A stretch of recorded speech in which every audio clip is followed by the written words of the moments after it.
ಮಂಡ್ಯ ಜಿಲ್ಲಾ ಕೇಂದ್ರ ಸಹಕಾರ ಬ್ಯಾಂಕಿನ ನೂತನ ನಿರ್ದೇಶಕರಾಗಿ ಕೃಷ್ಣರಾಜಪೇಟೆ ತಾಲೂಕಿನಿಂದ ಆಯ್ಕೆಯಾದ ಸಂಘಟನಾ ಚತುರ ಶೀಲನೆರೆ ಎಸ್ ಅಂಬರೀಶ್ ಅವರನ್ನು ಧರ್ಮಸ್ಥಳ ಜನಜಾಗೃತಿ ವೇದಿಕೆ ವತಿಯಿಂದ ಹೃದಯಸ್ಪರ್ಶವಾಗಿ ಸನ್ಮಾನಿಸಿ ಗೌರವಿಸಲಾಯಿತು.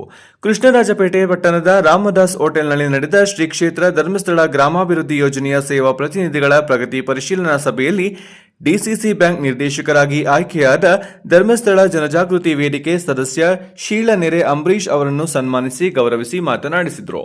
ಧರ್ಮಸ್ಥಳ ಜನಜಾಗೃತಿ ವೇದಿಕೆಯ ಸದಸ್ಯರಾಗಿ ಕಳೆದ 10 ವರ್ಷಗಳಿಂದ ಕರ್ತವ್ಯ ನಿರ್ವಹಿಸುತ್ತಿರುವ ಶೀಲನೆರೆ ಅಂಬರೀಶ್ ಅವರು ಈ ಹಿಂದೆ ಮಂಡ್ಯ ಹಾಲು ಒಕ್ಕೂಟದ ನಿರ್ದೇಶಕರಾಗಿ, ಮಂಡ್ಯ ಜಿಲ್ಲಾ ಪಂಚಾಯಿತಿಯ ಉಪಾಧ್ಯಕ್ಷರಾಗಿ, ಟಿಎಪಿಸಿಎಂಎಸ್ ನಿರ್ದೇಶಕರಾಗಿ ಬದ್ಧತೆಯಿಂದ ಕಾರ್ಯನಿರ್ವಹಿಸಿ ತಾಲೂಕಿನ ಜನಪ್ರಿಯರಾಗಿದ್ದಾರೆ.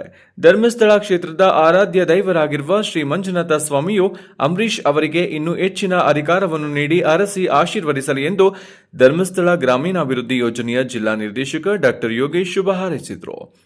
ಧರ್ಮಸ್ಥಳ ಜನಜಾಗೃತಿ ವೇದಿಕೆಯ ಚನ್ನರಾಯಣಪಟ್ಟಣ ಜಿಲ್ಲೆಯ ಅಧ್ಯಕ್ಷರಾದ ಸಮಾಜ ಸೇವಕ ಹಾಗೂ ರಾಜ್ಯ ಆರ್ಟಿಒ ಅಧಿಕಾರಿಗಳ ಸಂಘದ ಅಧ್ಯಕ್ಷ ಮಲ್ಲಿಕಾರ್ಜುನ್ ಅವರು ಯುವ ನೇತಾರ ಅಂಬರೀಶ್ ಅವರನ್ನು ಅಭಿನಂದಿಸಿ ಮಾತನಾಡಿ, ಯುವ ಜನರಿಗೆ ಆಶಾಕಿರಣವಾಗಿರುವ ಅಂಬರೀಶ್ ಅವರಂತಹ ಸಮಾಜ ಸೇವಕರು ಹಾಗೂ ಜನಪರವಾದ ಕಾಳಜಿಯನ್ನು ಹೊಂದಿರುವ ಯುವ ನಾಯಕರು ಇಂದಿನ ಸಮಾಜಕ್ಕೆ ಅಗತ್ಯವಾಗಿ ಬೇಕಾಗಿದ್ದಾರೆ.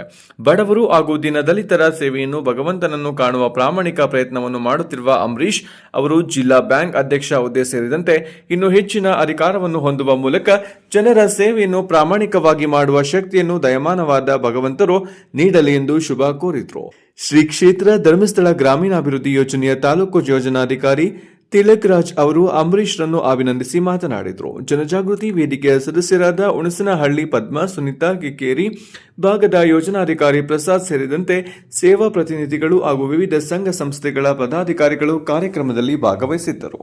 ಕ್ಷೇತ್ರ ಧರ್ಮಾಧಿಕಾರಿಗಳು ಅಂತ ವೀರೇಂದ್ರ ಹೆಗಡೆ ಅವರು ಮತ್ತು ಅಮ್ಮನವರ ಪಾದಗಳಿಗೆ ನಾನು ನಮಸ್ಕಾರವನ್ನು ತಿಳಿಸ್ತಾ, ಈ ವೇದಿಕೆ ಮೇಲೆ ಆಸೀನರಾಗಿರುವಂಥ ಸಮಾಜ ಸೇವಕರು, ನನ್ನ ಆತ್ಮೀಯ ಸ್ನೇಹಿತರು, ಜೊತೆಗೆ ಆರ್ಟಿಒ ಸಂಘದ ಅಧ್ಯಕ್ಷರು ಆತ್ಮೀಯರಾದಂಥ ಮಲ್ಲಿಕಾರ್ಜುನ್ ಸರ್ ಅವರೇ, ಶ್ರೀ ಕ್ಷೇತ್ರ ಧರ್ಮಸ್ಥಳದ ಜಿಲ್ಲಾ ಯೋಜನಾಧಿಕಾರಿಗಳು ಆತ್ಮೀಯರಾದ ಯೋಗೇಶ್ ಅವರೇ, ಜಿಲ್ಲಾ ಜನಜಾಗೃತಿ ವೇದಿಕೆಯ ಸದಸ್ಯರು ಆತ್ಮೀಯರಾದ ಸಹೋದರಿ ಪದ್ಮಾರವರೇ, ತಾಲೂಕು ಯೋಜನಾಧಿಕಾರಿಗಳು ಆತ್ಮೀಯರು, ವಿಶೇಷವಾಗಿ ಈ ತಾಲೂಕಿನಲ್ಲಿ ಎಲ್ಲ ಸೇವಾ ಪ್ರತಿನಿಧಿಗಳನ್ನು ಒಗ್ಗೂಡಿಸಿ ಕೆಲಸ ಮಾಡ್ತಾ ಇರುವಂಥ ನನ್ನ ಆತ್ಮೀಯರಾದಂಥ ತಿಲಕರವರೇ, ಪತ್ರಿಕಾ ಸ್ನೇಹಿತರಾದಂಥ ರಘುರವರೇ, ಮಂಜುನವರೇ,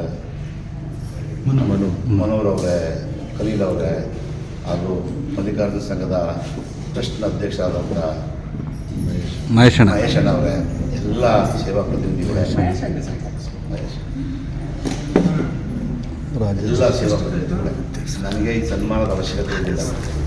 ಈ ಕ್ಷೇತ್ರದಲ್ಲಿ ನಾನು ಕೇವಲ ನನ್ನ ಜನಜಾಗೃತಿ ಸದಸ್ಯರಲ್ಲ, ಸುಮ್ಮನೆ ಒಂದು ಸಂಘದಲ್ಲಿ ಸುಮ್ಮನೆ ಕರೆದ್ರು ಕೂಡ ನಾನು ನಮ್ಮ ಮನೆ ದೇವರು, ನಮ್ಮ ಮನೇಲಿ ಒಂದು ಚಿಕ್ಕ ಫ್ಲೋರ್ ಮಿಲ್ ಇಟ್ಟಿದ್ರು, ಅದಕ್ಕೆ ಶ್ರೀ ಮಂಜುನಾಥ ಫ್ಲೋರ್ ಮಿಲ್ ಅಂತ ಇಟ್ಟಿದ್ರು. ನಮ್ಮ ತಾತ ಮೈಸೂರು ಒಂದು ರೈಸ್ ಮಿಲ್ ಇಟ್ಟಿದ್ರು ದೊಡ್ಡದಾಗಿ, ಇವತ್ತು ಸಿಟಿಲಿ, ಅದಕ್ಕೂ ಶ್ರೀ ಮಂಜುನಾಥ ರೈಸ್ ಮಿಲ್ ಅಂತ. ನಮ್ಮ ಚಿಕ್ಕಪ್ಪ ಎಲೆಕ್ಟ್ರಿಕ್ ಕಾಂಟ್ರಾಕ್ಟ್ ಮಾಡಿದರು ಭಾಳ ವರ್ಷ, ಅವರು ಶ್ರೀ ಮಂಜುನಾಥ ಎಲೆಕ್ಟ್ರಿಕ್ ಅಂತಾರೆ. ನಮ್ಮ ಮನೆ ದೇವರು ನಮಗೆ ತುಂಬ ನಂಬಿಕೆ ಇರುವಂಥದ್ದು, ನಮ್ಮ ಪ್ರೀತಿ ವಿಶ್ವಾಸ, ನಮ್ಗೆ ಏನೇ ಕಷ್ಟ ಸುಖ ಬಂದರೂ ಕೂಡ ಈ ಸ್ವಾಮಿ ಹೆಸರಲ್ಲೇ ನಮ್ಮ ಮನೆ ಕಾರ್ಯಕಲಾಪಗಳು ನಡೀತಾ ಇರುವಂಥ ಆ ದೇವ್ರನ್ನ ನಂಬಿ ನಡೀತಾ ಇರುವಂಥ ನಾವು 13 ವರ್ಷದಿಂದ ಈ ಸಂಘದಲ್ಲಿರೋದೇ ನಾವು ನನ್ನ ಭಾಗ್ಯ ಅಂತ ಹೇಳ್ತೇವೆ. ನನಗೆ ಯಾವುದೇ ಥರದ ಒತ್ತಡ, ಸಾಕಷ್ಟು ಅಪಪ್ರಚಾರ ಮಾಡೋದು, ಸೇವಾ ಪ್ರತಿನಿಧಿಗಳೇ ಹೋರಾಟ ಮಾಡಿದ್ರು. ಇವತ್ತು ಮಳವಳ್ಳಿ ಇರ್ಬೋದು, ಮಂಡ್ಯ ಇರ್ಬೋದು, ಎಲ್ಲ ಕೇವಲ 5 ದಿನ 10 ದಿನ 15 ದಿನ. ಇವತ್ತು ಆ ಭಗವಂತ ಸತ್ಯವಾಗಿರೋದಕ್ಕೆ ಇವತ್ತು ತಿಮ್ರೋಡಿ ಅಂತವ್ರು ಎಲ್ಲ ಜೈಲಿಗೆ ಹೋದ್ರು. ಅಲ್ಲೇನಾದ್ರು ವ್ಯವಸ್ಥೆ ಸರಿಯಿಲ್ಲ ಅಂತಿದ್ರೆ ಎಲ್ಲ ಆಗೋದು. ದೇವರ ಶಕ್ತಿ ಇದೆ, ಸುಳ್ಳು ಅಪಪ್ರಚಾರ ಮಾಡೋರೆಲ್ಲ ಇವತ್ತು ಜೈಲಲ್ಲಿದ್ದಾರೆ. ಈ ಕ್ಷೇತ್ರ ಅಷ್ಟು ಒಳ್ಳೆಯ ಕೆಲಸವನ್ನು ಮಾಡ್ತಾ ಇರುವಂಥ ಶ್ರೀ ಕ್ಷೇತ್ರ ಧರ್ಮಸ್ಥಳ ಗ್ರಾಮೀಣ ಪ್ರದೇಶದ ಪ್ರತಿ ಸದಸ್ಯರುಗಳಿಗೂ, ಪ್ರತಿ ಆರ್ಥಿಕವಾಗಿ ಹಿಂದುಳಿದಂಥ ಮಹಿಳೆಯರಿಗೆ ಈ ಧನ ಸಹಾಯ ಕೊಡೋದು ಮೂಲಕ, ಪ್ರೋತ್ಸಾಹ ಕೊಡೋದು ಮೂಲಕ ಅವರನ್ನ ಆರ್ಥಿಕವಾಗಿ ಸ್ವಾವಲಂಬನೆಗೆ ತರುವಂಥ ಒಂದು ವ್ಯವಸ್ಥೆ ಶ್ರೀ ಕ್ಷೇತ್ರ ಧರ್ಮಸ್ಥಳ ಸಂಘ ಮಾಡ್ಕೊಂಡು ಬರ್ತಾ ಇದ್ವಿ. ನಾವು ಎಲ್ಲೋ ಒಂದು ಹುಲ್ಕಡ್ಡಿ ಇವರು ಇದರಲ್ಲಿ ಯೋಗೇಶ್ವರ್ ಹೇಳಿದಂಗೆ ನಾವೇನಿಲ್ಲ. ಇನ್ನೂ 2 ವರ್ಷದಿಂದ ಮಲ್ಲಿಕಾರ್ಜುನ ಅವರು ಈ ಸಂಘದ ಅಧ್ಯಕ್ಷ ಆದಮೇಲೆ ಅವರು ಯಾವ ಜಾತಿನೂ ನೋಡೋಲ್ಲ, ಅವ್ರು ಸಮಾಜ ಸೇವೆ ಮಾಡೋದು ತುಂಬ ಹತ್ತದಲ್ಲಿ ನೋಡ್ತಿದ್ದ. ಅವ್ರ ಜಾತಿ ಧರ್ಮ ಯಾವುದು ನೋಡೋದು, ಅವರು ಬಡವರು ಸಾಹುಕಾರರು, ಅವ್ರು ಒಂದು ಆಮಂತ್ರಣ ಕೊಡಲಿ, ಸಂಕಷ್ಟದಲ್ಲಿ ಯಾರು ಇರ್ತಾರೆ ಅವ್ರಿಗೆ ಕೈಲಾದಷ್ಟು ಧನ ಸಹಾಯ ಮಾಡ್ತಾರೆ. ಯಾರೇ ತಾಲೂಕಿನಲ್ಲಿದ್ದರೆ ಅದು ಸಂಘಕ್ಕೆ ಬಂದಾಗ ನಮ್ಮ ಕಾರ್ಯಕ್ರಮಗಳಿಗೆ ನಾವು ಶ್ರೀ ಕ್ಷೇತ್ರ ಧರ್ಮಸ್ಥಳ ಸಂಘದವರು ನಾವು ಯಾವುದೇ ಥರದ ಹಣ ವಸೂಲಿ ಮಾಡೋದಾಗಲಿ ಬೇರೆದು ಏನೂ ಇಲ್ಲ. ಜನಕ್ಕೆ ಸಹಾಯ ಮಾಡಬೇಕು ಅಂತ ಬಂದಿರೋ ಸಂಸ್ಥೆ. ಇದನ್ನು ಏನೇ ಅಪಪ್ರಚಾರ ಮಾಡಲಿ ಅದ್ರ ಕೈ ಜೋಡಿಸಿ ಆ ಸಮಸ್ಯೆಗಳನ್ನ ದೂರ ಮಾಡೋದ್ರ ಜೊತೆಗೆ ಯಾವುದೇ ನಮ್ಮ ಸಂಘದಿಂದ ನಡೆಯುವಂಥ ಎಲ್ಲ ಕಾರ್ಯಕ್ರಮಗಳಿಗೂ ಹೆಚ್ಚಿನ ಆರ್ಥಿಕ ಸಹಾಯವನ್ನು ನೀಡಿ ನಾವು ಅಪೇಕ್ಷೆ ಮಾಡಲ್ಲ.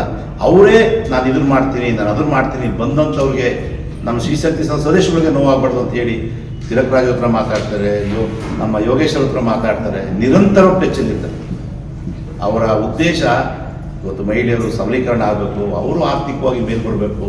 ಎಂತೆಂಥ ಫೈನಾನ್ಸ್ಗಳು ಬಂದು ಎಷ್ಟೆಷ್ಟು ಕಿರುಕುಳ ಕೊಡ್ತಾ ಇದೆ ಶ್ರೀ ಕ್ಷೇತ್ರ ಧರ್ಮಸ್ಥಳದವ್ರು. ಏನೂ ಇಲ್ಲ, ಒಂದು ಆಧಾರ್ ಕಾರ್ಡ್ಗೆ ಇಷ್ಟೊಂದೆಲ್ಲ ದುಡ್ಡು ಕೊಡ್ತಾ ಇದ್ದೀವಿ ಅಂದರೆ ಒಂದು ನಂಬಿಕೆ ಮೇಲೆ ನಡೀತಾ ಇರೋಂಥ ಇದು ತುಂಬ ಅಪಪ್ರಚಾರ ಮಾಡೋದು ಎಲ್ಲ ಜಿಲ್ಲೆನೂ ಹೋಗ್ತಾ ಇದೆ. ಇವತ್ತು ಶಾಶ್ವತ ಉಳಿತಾ ಇರೋದು ಶ್ರೀ ಕ್ಷೇತ್ರ ಧರ್ಮಸ್ಥಳದ ಗ್ರಾಮೀಣ ಅಭಿವೃದ್ಧಿ ಸಂಸ್ಥೆ ಒಂದೇ ಒಂದನ್ನದ ನಾನು ಇದನ್ನು ಘಂಟಾಘೋಷವಾಗಿ ಹೇಳ್ತೀನಿ. ನಾವು ಇವತ್ತು ಜನಕ್ಕೆ ವೇದಿಕೆ ಸದಸ್ಯರು ತೆಗೆದಾಕಿದ್ರು, ನಾವು ತೆಗೆದಾಕಲ್ಲ, ನಾವೇ ಕೊಟ್ಟೋದ್ರು ಕೂಡ ಅವ್ರು ಒಂದೇ ಒಂದು ಫೋನ್ ಮಾಡಿ ನಮ್ಮ ತಾಲೂಕು ಜನಕ್ಕೆ ನಮ್ಮ ಯೋಜನಾಧಿಕಾರಿಗಳು ಇರ್ಬೋದು, ನಮ್ಮ ಯೋಗೇಶ್ ಇರ್ಬೋದು, ನಾವಲ್ಲಿ ಇರ್ತೀವಿ. ಈ ಸಂಘದಲ್ಲಿ ರಾಜಕಾರಣ ಮಾಡಲ್ಲ.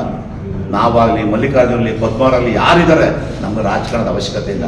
ವಿಶ್ವಾಸ ಆ ಜನರಕ್ಕೆ ವೇದಿಕೆಗಳನ್ನ ಸದಸ್ಯರನ್ನ ಆಯ್ಕೆ ಮಾಡಬೇಕಾದ್ರೆ ನಾವು ಧರ್ಮಸ್ಥಳಕ್ಕೆ 3-4 ಬಾರಿ ಹೋಗಿದ್ದು. ಅಲ್ಲೂ ಕೂಡ ಅವ್ರ ಮಂಡ್ಯದ ಬಗ್ಗೆ ಹೆಗಡೆ ಅವ್ರಿಗೆ ಒಂದು ಭಯ ಇತ್ತು. ಇಲ್ಲಿ ಜನ ಸರಿ ಇಲ್ಲ ಎಲ್ಲ ಹೇಳ್ತಾ ಇದ್ರಲ್ಲ. ಇಲ್ಲಿ ಹೋಗ್ಬೇಕಾದ್ರೆ ಎಲ್ಲ ಅಧಿಕಾರಿಗಳು ಒಂದು ಮೀಟಿಂಗ್ ಮಾಡಿದ್ರು. ನೀವು ಅಲ್ಲಿ ಹೋಗ್ತಾ ಇದ್ದೀರಿ, ಅಲ್ಲಿ ಹೊರಟು ಜನ ಅವ್ರ ಜೊತೆ ಹೊಂದಾಣಿಕೆ ಹೋಗ್ಬೇಕು. ಅವ್ರಿಗೆ ಪ್ರೀತಿ ಇತ್ತು. ಹೆಚ್ಚು ಭಕ್ತರು ಜಿಲ್ಲೆಯಲ್ಲೇ ಜಾಸ್ತಿ ಹೋಗೋದು. ಬೇರೆ ಜಿಲ್ಲೆದು ಎಷ್ಟು ಜನ ಬಂದರೂ ಪರವಾಗಿಲ್ಲ, ನಮ್ಮ ಜಿಲ್ಲೆ ಜನನೇ ಜಾಸ್ತಿ ಧರ್ಮಸ್ಥಳ ಭಕ್ತಾದಿಗಳಿರೋದು. ಆದರೂ ಕೂಡ ಅವರು ಒಂದು ಭಯದ ವಾತಾವರಣದಲ್ಲಿ ಅಧಿಕಾರಿಗಳಿಗೆ ಒಂದು ವಿಚಾರ ತಿಳಿಸಿದ್ರು. ಅವತ್ತು ನಾವು ಎಲ್ಲ ಸೇರ್ಕೊಂಡಿದ್ದೆವು. ಅದಾದಮೇಲೆ 1 ವರ್ಷ ಆದಮೇಲೆ 1 ಲಕ್ಷ ಜನ ಸೇರಿ ನಾವು ಮಂಡ್ಯ ಜಿಲ್ಲೆಯಲ್ಲಿ ಶ್ರೀಶಕ್ತಿ ಸಂಘದ ವತಿಯಿಂದ ಒಂದು ದೊಡ್ಡ ಸನ್ಮಾನ ಮಾಡೋದು. ಅವ್ರು ಹೇಳಿದ್ರು, ಮಂಡ್ಯ ಜನ ಹೊರಟು ಮಾತು ಹೃದಯ ಮಾತ್ರ ಕಬ್ಬಿನಿಗಿಂತನೂ ಸಿಹಿಯಾಗಿದೆ. ಅಂಥ ಜನ ಉಳ್ಳವರು ಇಲ್ಲಿ ಒಳ್ಳೆ ಕೆಲಸ ಮಾಡ್ಬೋದು, ಇಡೀ ಎಲ್ಲ ಜಿಲ್ಲೆಗಿಂತ ಹೆಚ್ಚು ಯಶಸ್ವಿಯಾಗಿ ಇಲ್ಲಿ ಕಾರ್ಯ ಮಾಡ್ಬೋದು ಅಂತ ಹೇಳಿ ಅವ್ರು ಮನಗೊಂಡ್ರು. ಅಂಥ ಸಂಘದಲ್ಲಿ ನಾವು ಇರೋದೇ ನಮ್ಮ ಪುಣ್ಯ. ನನಗೆ ಕರೆಸಿ ಜವಾಬ್ದಾರಿಯನ್ನು ಹೊರಿಸಿದ್ದಾರೆ. ಅವ್ರಿಗೂ ವಿಶೇಷವಾಗಿ ಯೋಗೇಶ್ ಅವರು ಎಷ್ಟು ಸರಳತೆ ಅಂದರೆ, ಜಿಲ್ಲಾ ಯೋಜನಾಧಿಕಾರಿಗಳು ನಮ್ಮಲ್ಲಿ ಏನಾರ ಒಂದು DD ಏನಾರ ಮಾಡಿದ್ರೆ, ಡಿಸ್ಟ್ರಿಕ್ಟ್ ಲೆವೆಲ್ ಅಧಿಕಾರಿಗಳು ಮಾಡಿದ್ರೆ ಅವ್ರು ನಡ್ಕೊಳ್ಳೋ ನಡವಳಿಕೆನೇ ಬೇರೆ ಇರ್ತದೆ. ನಮ್ಮ ಧರ್ಮಸ್ಥಳ ಕೆಲಸ ಮಾಡುವಂಥ ಎಲ್ಲ ಯೋಜನಾಧಿಕಾರಿಗಳು ಒಂದಷ್ಟು ಸಂಕಷ್ಟದಲ್ಲಿರುವಂಥ ಕುಟುಂಬಗಳಿಗೆ ಪೂಜ್ಯ ವೀರೇಂದ್ರ ಹೆಗ್ಗಡೆಯವರು ಒಂದು ಸಹಾಯವನ್ನು ಪ್ರಸಾದ ರೂಪದಲ್ಲಿ ಮಾಡ್ತಾರೆ. ಅದೇ ರೀತಿ ನಮ್ಮ ಬೂಕನಕೆರೆಯಲ್ಲಿ ನಮ್ಮ ರಂಜಿತಾ ಹಾಗೂ ರಂಗಸ್ವಾಮಿಯವರ ಒಂದು ಸಣ್ಣ ಮಗುವಿಗೆ, ಮೋನಿಶಾ ಎಂಬ ಮಗುವಿಗೆ ಒಂದು ಅಪರೂಪದ ಕಾಯಿಲೆ, ರಕ್ತ ಉತ್ಪಾದನೆ ಆಗದಂಥ ಒಂದು ಕಾಯಿಲೆ ಅವರಿಗೆ ಏನು ಸಂಕಷ್ಟ ಬಂದಿತ್ತು.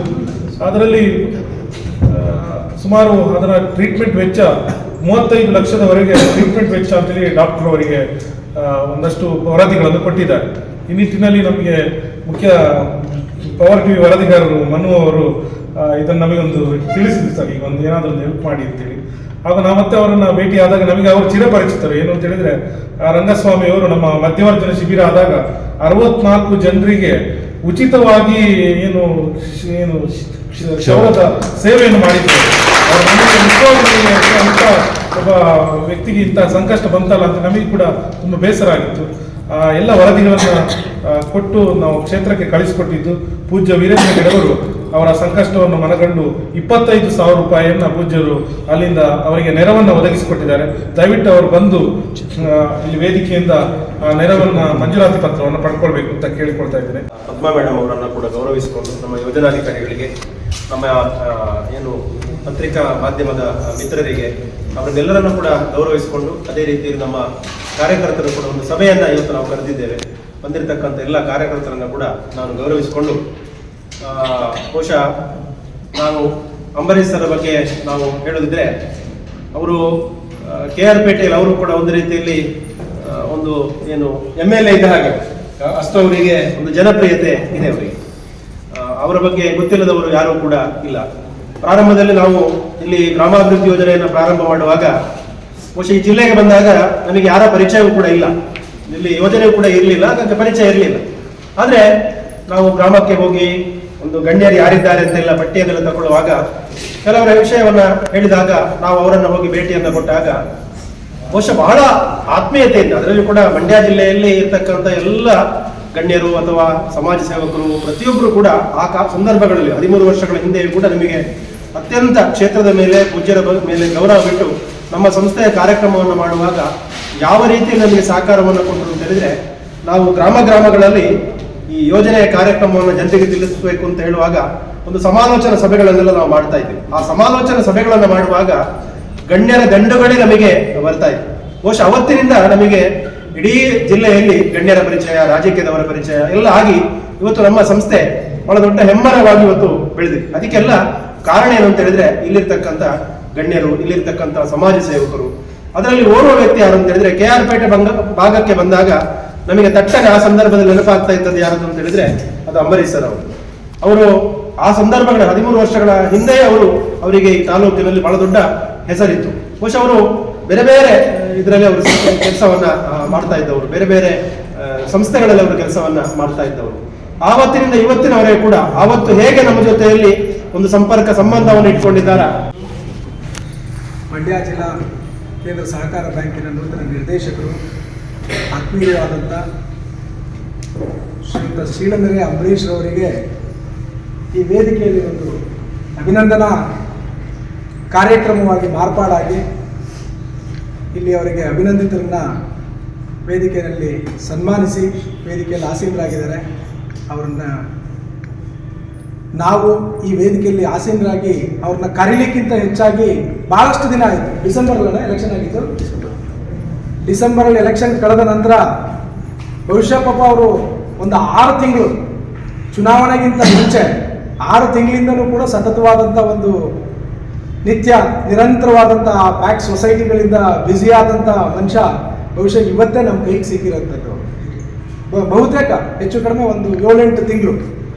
ಆದರೆ ಸಹಕಾರಿ ಕ್ಷೇತ್ರದಲ್ಲಿ ಈ ಮಟ್ಟದ ಸ್ಪರ್ಧೆ ಚುನಾವಣೆಗಳು ನಡೀತಾ ಇರ್ತಕ್ಕಂಥದ್ದು ನಿಜಕ್ಕೂ ವಿಶಾಲ. ಆ ಮಟ್ಟದಲ್ಲಿ ಸ್ಪರ್ಧೆ ನಡೆದಾಗ ಚುನಾವಣೆ ಗೆದ್ವಿ ಅನ್ನೋದಕ್ಕಿಂತ ಹೆಚ್ಚಾಗಿ ಸಹಕಾರಿ ಕ್ಷೇತ್ರದಲ್ಲಿ ನಾವು ಮಾಡಬೇಕಾದಂಥ ಕೆಲಸ ಗುರಿ ತಪ್ಪುತ್ತೆ, ದಿಕ್ಕು ದಶೆಗಳನ್ನು ತಪ್ಪುತ್ತೆ. ಅಂಥ ಚುನಾವಣೆಗಳು ಖಂಡಿತ ಯಾರಿಗೂ ಕೂಡ ಸೂಕ್ತವಾದಂಥದ್ದಲ್ಲ. ನಮ್ಮ ಮಾಧ್ಯಮ ಮಿತ್ರರೆಲ್ಲರೂ ಇದ್ದೀರಿ, ಒಂದು ಸ್ವಲ್ಪ ಅದನ್ನು ಇದು ಮಾಡ್ಕೊಳ್ರಿ, ಬಿಟ್ಬಿಡಿ, ಯಾವುದೋ ಹಾಕೋಬೇಡಿ, ಡಿಲೀಟ್. ಆರ್ಥಿಕ ಸ್ವಾವಲಂಬನೆ ಮೇಲೆ ಬರಬೇಕು, ಆರ್ಥಿಕವಾಗಿ ಹೆಣ್ಮಕ್ಳು ಮುಂದೆ ಬರಬೇಕು. ಇಷ್ಟೊಂದೆಲ್ಲ ಹಣ ಸಹಾಯ ಮಾಡ್ತಾ ಇದ್ರಿ. ಇತ್ತೀಚೆಗೆ ನಾನು ಕೇಳ್ಪಟ್ಟೆ, ಸ್ವಲ್ಪ NP ಆಗ್ತಾ ಇದಂತೆ, ಸೇವಾ ಪ್ರತಿನಿಧಿಗಳು ಹೆಚ್ಚು ಒತ್ತಡದ ಕೆಲಸ ಮಾಡಬೇಕು, ಮರುಪಾವತಿ ಮಾಡಲಿಲ್ಲ ಅಂದರೆ ದುಡ್ಡೇನು ಅಲ್ಲಿ ಪ್ರಿಂಟ್ ಹಾಕಿ ಧರ್ಮಸ್ಥಳದಲ್ಲಿ ಕಳಿಸಲ್ಲ, ನಿಮ್ಮ ದುಡ್ಡನ್ನೇ ಮರುಪಾವತಿ ಮಾಡೋದ್ರಿಂದ ನೀವು ಎಲ್ಲಿ ಯಾರೇ ದುಡ್ಡು ಕಟ್ಟಲ್ಲ ಅವ್ರನ್ನ ಮನವೊಲಿಸಿ ದುಡ್ಡು ಕಟ್ಟುವಂಥ ಕೆಲಸ ನಿಮ್ಮ ಮೇಲಿದೆ. ಅದು ಇತ್ತೀಚಿನ ದಿನಗಳಲ್ಲಿ, ಇಷ್ಟು ದಿನ ಇರಲಿಲ್ಲ ಮಂಡ್ಯದಲ್ಲಿ. ಈಗ ನಾನು ಅದನ್ನು ರಿಪೋರ್ಟ್ಗಳನ್ನ ಬೇರೆ ಕಡೆ ಹೋದಾಗೆಲ್ಲ ಕೇಳ್ತೀನಿ, ಅಲ್ಪ ಸ್ವಲ್ಪ NP ಆಗ್ತಾ ಇರೋದನ್ನ ಮರುಪಾವತಿ ಮಾಡಿ, ಸಾಲ ಕೊಡಿ, ತಿರ್ಗಾ ವಸೂಲಿ ಮಾಡಿದ್ರೆ ಮಾತ್ರ ನಡೀತಿದ್ದ ಸಂಘ ಇದು. ಎಲ್ಲಿ ತಂದು ಪ್ರಿಂಟ್ ಮಾಡಿ 6 ದುಡ್ಡು ಕೊಡೋಕ್ಕಾಗಲ್ಲ, ಅವ್ರು ಕಟ್ಟಿಲ್ಲ ಅಂದ್ರೆ ಸುಮ್ಮನಿರೋಕ್ಕಾಗಲ್ಲ. ದಯಮಾಡಿ ಸೇವಾ ಪ್ರತಿನಿಧಿ ಕೆಲಸ ಹೆಚ್ಚಿನ ಜವಾಬ್ದಾರಿ. ನಿಮ್ಮ ಸಂಘದಲ್ಲಿ ಹೋಗಿ ಕೆಲಸ ಮಾಡಬೇಕು. ನಿಮ್ಮ ನಂಬ್ಕೊಂಡೆ ಸಂಘ ಇದೆ, ಸಂಘ ನಂಬ್ಕೊಂಡು ನಿಮಗಿದೆ. ಅದ್ರ ಜೊತೆಗೆ ಎಲ್ಲ ಅಧಿಕಾರಿಗಳು ನಿಮ್ಮ ಜೊತೆ ಸ್ಪಂದಿಸ್ತಾರೆ. ಈ ರೀತಿ ಪ್ರಾಮಾಣಿಕವಾಗಿ ನಡೆಯುವಂಥ ನೀವು ಯಾವ ಬ್ಯಾಂಕ್, ನಾನು DC ಬ್ಯಾಂಕ್ ಅಧ್ಯಕ್ಷ ಆಗಿದ್ದೀನಿ, 62 ಬ್ರಾಂಚ್ ಇದೆ, KR ಪೇಟೆಯಲ್ಲಿ 14 ಇದೆ, 55 ಕೋಟಿ ನಮಗೆ ಗುರಿ ಸಾಧನೆ 2 ಕೊಟ್ಟಿರ್ತಾರೆ, ಟಾರ್ಗೆಟ್ ಕೊಟ್ಟಿರ್ತಾರೆ. ನಮ್ಮಲ್ಲಿ ಎಷ್ಟು ಟಾರ್ಗೆಟ್ ಒಂದು ಬ್ಯಾಂಕ್ ಕೊಟ್ಟಿರ್ತಾರೆ, ಇಷ್ಟು ನೀವು ಡೆಪಾಸಿಟ್ ಕಲೆಕ್ಟ್ ಮಾಡಿದ್ರೆ ಎಷ್ಟು ಅಡ್ವಾನ್ಸ್ ಕೊಡಬೇಕು ಅಂತ. ನಾವು ಗುರಿ ಸಾಧನೆ 2 ಮಾಡಲಿಕ್ಕಾಗುತ್ತೆ. ಕಾರಣ 10 ಗಂಟೆಗೆ ಬರ್ತೀವಿ, 5 ಗಂಟೆ ಬಾಕ್ಲಕ್ಕೆ ಹೋಗ್ತಾರೆ ನಮ್ಮಲ್ಲಿ. ಪಾಪ ಅವ್ರದ್ದೇ ಆದ ಒಂದು ವ್ಯವಸ್ಥೆ ಇದೆ, ಮಕ್ಕಳು ಸ್ಕೂಲ್ ಕಳಿಸ್ಬೇಕು, ಬ್ಯಾಂಕ್ ಹೋಗ್ಬೇಕು, ನಮ್ಮ ಟೈಮ್ ಮುಗೀತು ಅಂತದೆ. ಆದರೆ ಧರ್ಮಸ್ಥಳದ ಸೇವಾ ಪ್ರತಿನಿಧಿಗಳು, ಧರ್ಮಸ್ಥಳ ಕೆಲಸ ಮಾಡ್ತಕ್ಕಂಥ ಕಾರ್ಯಕರ್ತರುಗಳು, ಇದು ನಮ್ಮ ಸಂಸ್ಥೆ, ಇದನ್ನು ನಾವು ಅಲ್ಪ ಸ್ವಲ್ಪ ನಮಗೂ ಸಹಾಯ ಆಗ್ತದೆ ಅಂತೇಳಿ ಪ್ರಾಮಾಣಿಕವಾಗಿ ಕೆಲಸ ಮಾಡ್ತಾ ಇರೋದು. ಇಡೀ ರಾಜ್ಯದಲ್ಲಿ, ರಾಷ್ಟ್ರದಲ್ಲಿ ಯಾವ್ದಾದ್ರು ಒಂದು ಸಂಸ್ಥೆ ಇದ್ರೆ ವೀರೇಂದ್ರ ಹೆಗ್ಗಡೆ ಕಟ್ಟಂಥ ಗ್ರಾಮೀಣ ಸಂಸ್ಥೆ. ಎಲ್ಲರೂ ಕೂಡ ಕೆಲಸ ಮಾಡಲಿಕ್ಕಾಗಲಿಲ್ಲ. ಹೊರ ರಾಜ್ಯದಲ್ಲಿ ಕೇಳ್ತಾ ಇದ್ದಾರೆ ನಮ್ಮಲ್ಲಿ ಬಂದು ಮಾಡಿ ಅಂತ. ಅಲ್ಲೇ ಹೊರ ರಾಷ್ಟ್ರದಲ್ಲೂ ಕೂಡ ಹೆಗ್ಗಡೆ